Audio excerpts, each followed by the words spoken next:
कि दिल्ली की इंजीनियर रशीद की याचिका से जुड़ी मिल रही है ये बड़ी खबर। इंजीनियर रशीद की याचिका पर दिल्ली हाई कोर्ट ने नोटिस जारी किया है। एनआईए ने जवाब मांगा है। अब 29 जुलाई को अगली सुनवाई होगी। तो बड़ी खबर इस वक्त सामने आ रही है इंजीनियर रशीद से जुड़ी हुई। इंजीनियर रशीद की याचिका पर दिल्ली हाई कोर्ट ने नोटिस जारी किया है। एनआईए से जवाब मांगा गया है और अब 29 जुलाई को इस पूरे मामले में अगली सुनवाई होगी।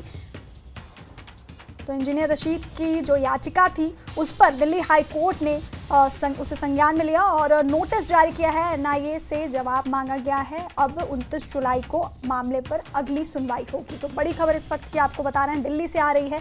इंजीनियर रशीद की जो याचिका है उस पर दिल्ली हाई कोर्ट ने नोटिस जारी किया है।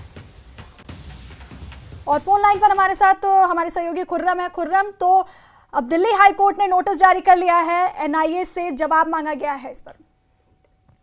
बिल्कुल, देखिए ये जो पूरा मामला है इसमें इंजीनियर रशीद को पटियाला हाउस कोर्ट से कस्टडी पैरोल मिल गई थी और उसमें इंजीनियर रशीद के वकीलों ने एक गुहार लगाई थी कोर्ट से, एक दरखास्त की थी कि उनके ऊपर ट्रैवल एक्सपेंसेस ना लगाए जाए, क्योंकि इंजीनियर रशीद लोगों की नुमाइंदगी करने के लिए, उनके रिप्रेजेंटेशन के लिए, उनके जो मुद्दे हैं उनको उठाने के लिए पार्लियामेंट जा रहे हैं, खुद अपने लिए नहीं जा रहे हैं, इसलिए उन पर ट्रैवल एक्सपेंसेस ना लगाया जाए। लेकिन जब पटियाला हाउस कोर्ट ने फैसला सुनाया उस वक्त उन पर ट्रैवल एक्सपेंसेस लगाए गए थे, क्योंकि एनआईए ने पटियाला हाउस कोर्ट में कोर्ट से ये कहा था कि उनको अंतरिम जो बेल है वो बिल्कुल ना दी जाए और कस्टडी पैरोल दी जाती है तो उन पर एक्सपेंसेस लगाए जाने चाहिए।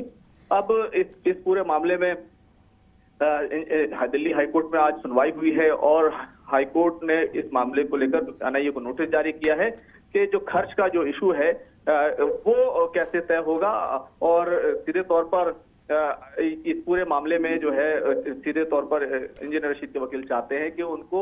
जी खुर्रम, बहुत बहुत शुक्रिया ये जानकारी हम तक पहुंचाने के लिए। तो बड़ी खबर आपको बता रहे थे, इंजीनियर रशीद की याचिका पर दिल्ली हाईकोर्ट ने नोटिस जारी किया है। एनआईए से जवाब मांगा गया है और अब पूरे मामले पर 29 जुलाई को अगली सुनवाई होगी।